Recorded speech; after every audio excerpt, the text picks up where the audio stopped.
नहि कश्चित् क्षणमपि जातु तिष्ठस्य कर्म कृत कार्यते हि वशः कर्म सर्वः प्रकृतिजैर्गुणैः। क्या हम आदतों के साथ पैदा होते हैं? क्या हमें आनुवंशिकता से आदतें मिलती हैं, या कि सर्दी जुकाम जैसे छूत से आदतें आती हैं? कैसे बनती हैं आदतें? कर्मयोगी श्री कृष्ण इस श्लोक के माध्यम से समझाते हैं कि आत्मा तो सदैव सक्रिय है, कर्म तो आप करेंगे ही, आप चाहें या न चाहें। कर्म शारीरिक, मानसिक, बौद्धिक, भावनात्मक कैसे भी हो सकते हैं। Even thought is an action. तो तात्पर्य यह है कि भौतिक संसार से हमारा किसी भी स्तर पर साक्षात्कार होता है तो कर्म उत्पन्न होता है। आपको विदेश में रहने वाले अपने बेटे की याद आई, भावनात्मक स्तर पर आप भौतिक संसार से संपर्क में आए, विचार उत्पन्न हुआ, कर्म संपन्न हुआ। आपने फ़ोन किया तो शारीरिक कर्म हुआ। नमस्कार, मैं हूँ नीना। स्वागत है आपका आज के एपिसोड में, जिसमें हम करने वाले हैं एक बहुत ही ज़बरदस्त विषय के ऊपर चर्चा। अच्छी आदतें कैसे बनाएं और बुरी आदतों से पीछा कैसे छुड़ाएं। तो विचार कर्म का बीज है। विचारों की पुनरावृत्ति से ही व्यसन अर्थात आदत बनती है। यदि विचार पर नियंत्रण कर सकें तो कर्म पर नियंत्रण हो जाएगा, और कर्म पर नियंत्रण का मतलब आदत पर नियंत्रण। पर हम करते क्या हैं? अगर हमें आदतें बदलनी होती हैं तो हम अपने एक्शंस के ऊपर काम करने लगते हैं। एक स्टेप ऊपर जाना है, विचारों पर काम करना है। विचारों से कर्म के ऊपर प्रभाव पड़ेगा और कर्म से परिणामों के ऊपर प्रभाव पड़ेगा। यदि सिगरेट छोड़ना है तो स्मोक न करने की कस्में खाने से कुछ नहीं होगा। आपको कारक विचार को ढूंढना होगा। कहीं ऐसा विश्वास या धारणा तो नहीं है आपकी कि जो सफल होता है वो सिगरेट पीता है, या फिर सिगरेट पीने से आप अपोजिट सेक्स के लोगों को ज़्यादा अपील करते हैं, या कि सिगरेट पीने से तनाव कम हो सकता है। तो यदि आपने अपनी धारणाओं पर विचार करना सीख लिया तो सिगरेट छोड़ना आसान हो जाएगा, क्योंकि आपको समझ में आ जाएगा कि आपकी धारणाएं बेबुनियाद हैं और बदलने योग्य हैं। अब सवाल उठता है कि क्या आप विचार पर नियंत्रण कर सकते हैं? क्या वो हमारे वश में है? हाँ जी, बिल्कुल। परंतु हम अक्सर ये भूल जाते हैं और हम समझते हैं कि हम अपने विचारों के अधीन हैं। आप अपने विचार नहीं हैं। मैं सिद्ध करूं? नींबू, क्या दिखा आपको? गोल गोल पीला पीला नींबू। माँ, कौन दिखा आपको? अपनी माँ मुस्कुराती हुई मुझे तो दिखी। जंगल सफारी पे है, ठंडी ठंडी हवा चल रही है जिम कॉर्बेट नेशनल पार्क में। गाइड आपको बोल रहा है किसी भी क्षण शेर दिख सकता है, और अचानक से शेर सामने आ गया। तो 30 सेकंड में आपके 3 विचार आए। तो इस तरह से आप देख सकते हैं कि विचारों का नियंत्रण आपके हाथ में है, और यदि विचारों का नियंत्रण आपके हाथ में है तो कर्म का भी नियंत्रण आपके हाथ में है। और यदि आप कर्मों को नियंत्रित कर सकते हैं तो आदतें भी बदल सकते हैं। और यही है श्रीमद् भगवद गीता का सार, और यही है गीता का संदेश। तो कर्म तो जीवात्मा का स्वभाव है, आदतें तो बनेंगी ही। अच्छी नहीं बनाएंगे तो गलत आदतें तो अपने आप पड़ ही जाएंगी। फूल का बीज डालना पड़ता है, उसकी देखभाल करनी पड़ती है, खरपतवार अपने आप उग जाता है। कर्मों की परिभाषा को अच्छे से समझने के लिए आप मेरे पिछले वीडियो को देखिएगा, जिसमें मैंने कर्मण्येवाधिकारस्ते मा फलेषु कदाचन की एक विस्तृत व्याख्या की है। जो आदतें हमारे संभावनाओं और पोटेंशियल के विकास में बाधक होती हैं वे सब बुरी आदतें हैं, और उनका उन्मूलन करना हमारा ध्येय होना चाहिए। जबकि जो आदतें हमारे पोटेंशियल अर्थात संभावनाओं के विकास में सहायक हैं, उनका विकास करना, उनका उत्थान करना और उनका संरक्षण करना हमारा ध्येय, कर्तव्य और धर्म होना चाहिए। तो बुरी आदतों के लक्षण क्या हैं?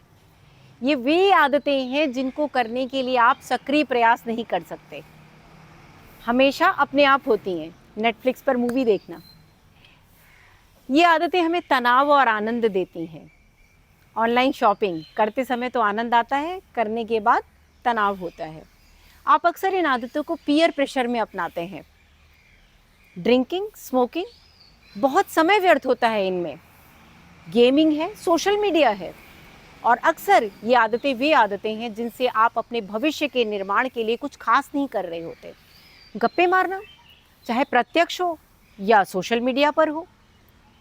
यदि आप आत्म विकास में रुचि रखते हैं तो मेरे चैनल को अवश्य सब्सक्राइब कीजिए, जिससे आगे आने वाले वीडियो मिस ना हो सकें।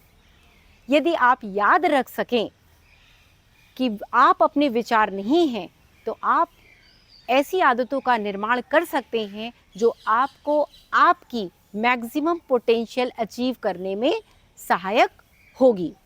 जैसे व्यायाम करना, नियमित पढ़ाई करना, बचत करना, लोगों की मदद करना, सेहतमंद खाना खाना, आदि आदि। और एक बात और है कि आदतें हमेशा झुंड में रहती हैं। एक बुरी आदत है तो 10 बुरी आदतें ले आएगी। और अगर आपने बहुत मेहनत करके एक अच्छी आदत बना ली ना, तो उसकी उंगली पकड़ करके ना जाने कितनी अच्छी आदतें आपके व्यक्तित्व का हिस्सा बन जाएंगी।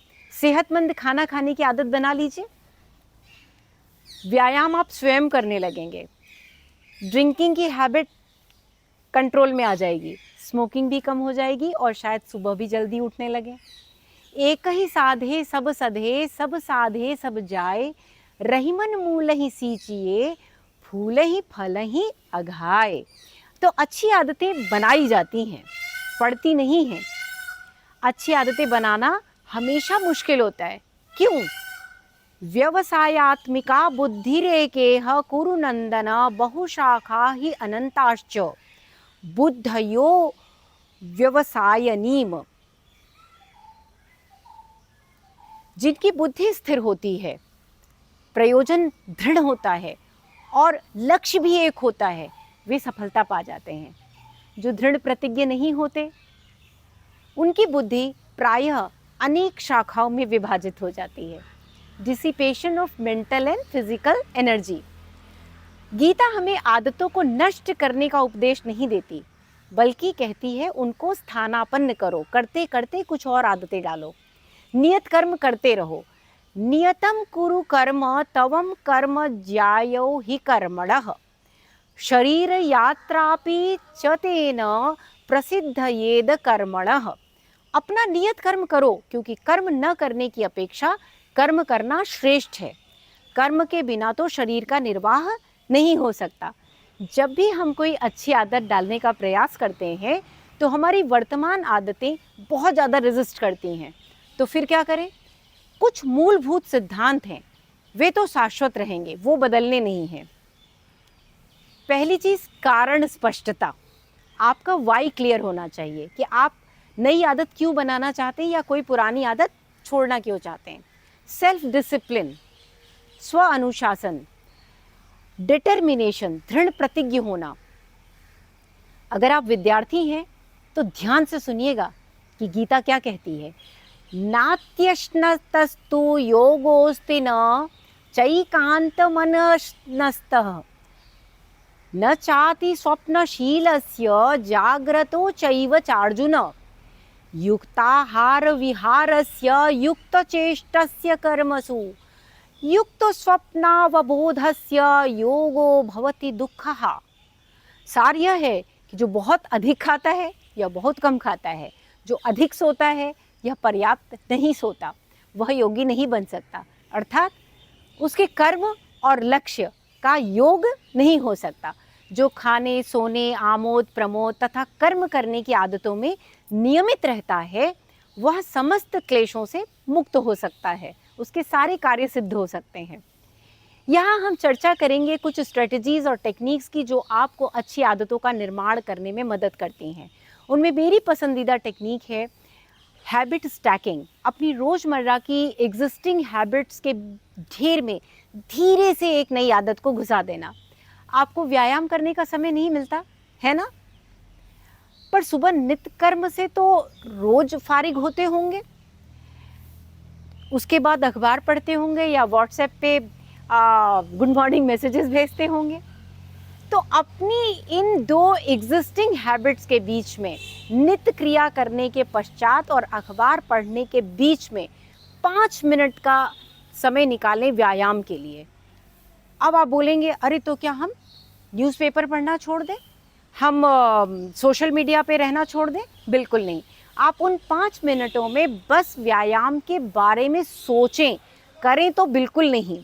आप ये देखेंगे कि हफ्ते भर बाद आपका वो विचार आपसे व्यायाम करवा लेगा, अच्छी आदत का बीज पड़ जाएगा। दूसरी टेक्निक है, एक समय पर एक ही आदत पर ध्यान दें तो परिणाम बढ़िया आते हैं। यदि हम एक साथ कई बदलाव लाने का प्रयास करते हैं तो हमेशा असफल रहते हैं। धीरे धीरे रे मना, धीरे सब कुछ होए, माली सिंचै 100 घड़ा, ऋतु आए फल होए। तीसरी बात जो ध्यान रखनी है कि हमारा कंपटीशन हमारे साथ है। आदतों को बदलने का नाटक करते हैं तो सफल नहीं हो सकते। आपका पैशन है संगीत, उसमें महारत हासिल करना ही आपका नियत कर्म होना चाहिए। अब यदि आप पीयर प्रेशर में डॉक्टरी की पढ़ाई कर रहे हैं तो शायद आप सफल नहीं हो सकेंगे, और अगर सफल हो भी गए तो खुश नहीं रहेंगे, क्योंकि गीता कहती है श्रेयान स्वधर्मो विगुणः परधर्मात् स्वनुष्ठितात् स्वधर्मे निधनम श्रेयः परधर्मो भयावहः। सार यह है कि दूसरे का धर्म आप अच्छे से भी करें तो व्यर्थ है। आप अपने कर्म को करते हुए, अपने धर्म को करते हुए यदि मर भी जाएं तो वो कल्याणकारक है। दूसरे का धर्म हमेशा भय का कारक है, तनाव देने वाला है। चौथी टेक्निक है, उपयुक्त वातावरण तैयार करिए। मैं आपको बताती हूँ, मैं ऑफिस से आती हूँ, मुझे वॉक पर जाने का मन नहीं होता, थकान लगी रहती है। मैं क्या करती हूँ, अपना फुटवेयर जैसे ही शू रैक में रखती हूँ, अपनी स्नीकर्स को निकाल लेती हूँ बाहर। उसके बाद का सारा काम मेरा दिमाग मुझसे करवा लेता है। इसको कहते हैं उचित वातावरण तैयार करना। भौतिकी के नियम के अनुसार वैक्यूम कभी नहीं रह सकता। तो पांचवी बात ध्यान रखनी है कि आप बुरी आदत छोड़ नहीं सकते, बल्कि उसके स्थान पर अच्छी आदत डाल सकते हैं। रात को देर तक फोन नहीं देखना है तो किताब पढ़ना शुरू करिए या म्यूजिक सुनिए। छठी टेक्निक है पब्लिक डिक्लेरेशन। सबको बता दीजिए कि मैं अपनी इस आदत पर काम कर रही हूँ और ये मेरे को बदलनी है। ये बोलते ही आपको ऊर्जा मिलने लगेगी और आप खुद में परिवर्तन पाने लगेंगे। तो अच्छी आदतें बनाना रोज की महाभारत है। आप अर्जुन हैं, आपका अंतर्मन, आपकी आत्मा कृष्ण है, बुरी आदतें कौरव हैं। विश्वास कीजिए, यदि यह महाभारत रोज भी लड़ना पड़े ना तो इट इज़ वर्थ। लड़कर मरना बेहतर है पराजित होने से। काल करे सो आज कर, आज करे सो अब, पल में परलय होएगी, बहुरी करोगे कब। इसीलिए श्री कृष्ण अर्जुन से कहते हैं यतो यतो निश्चलति मनश्चंचलमस्थिरं ततस्ततो नियम्यै तदात्मन्येव वशं नयेत। चंचल अस्थिर मन जब जब भटके उसको वहां से खींचकर वश में लाना है। एक नगेट देती हूं आपको, प्रयास को कभी भी मत छोड़ें, चाहे बुरी आदतें छोड़ने का प्रयास हो या अच्छी आदतें बनाने का, क्योंकि करत करत अभ्यास के जड़मति होत सुजान, रसरी आवत जात ते सिल पर परत निशान। इसी के साथ आपसे विदा लेती हूँ। शीघ्र ही मिलेंगे आज के समाज की एक नई गांठ लेकर के और सुलझाएंगे उसको एक सनातन निदान के साथ। नमस्कार।